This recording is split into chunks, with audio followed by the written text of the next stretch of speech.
straordinario fenomeno nel paese di Padre Pio, San Giovanni Rotondo.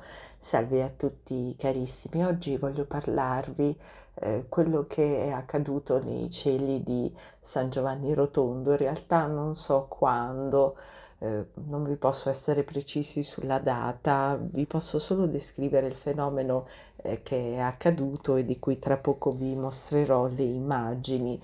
Si tratta di una croce luminosa che è apparsa in cielo. Ecco, ci auguriamo insomma che anche a San Giovanni Rotondo fenomeni di questo genere possano moltiplicarsi come avviene ormai da tanto tempo a Medjugorje, e ci auguriamo, ecco, che tali fenomeni possano servire anche ai cuori più induriti a interrogarsi sull'esistenza di qualcosa di più grande dell'uomo, l'esistenza del soprannaturale che in ogni modo, attraverso le vite straordinarie dei santi, attraverso questi segni nel cielo, ci richiama alla conversione, alla preghiera, alla penitenza.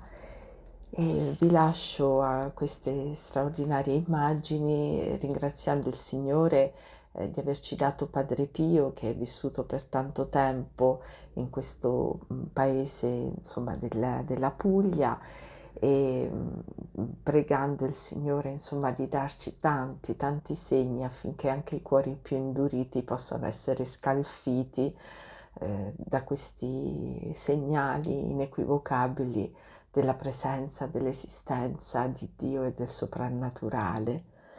Vi ringrazio tanto per l'affetto con cui mi seguite, tante benedizioni da Padre Pio e tante benedizioni a voi che contemplate con commozione e meraviglia questo straordinario segno soprannaturale. A presto, carissimi. Kumbaya.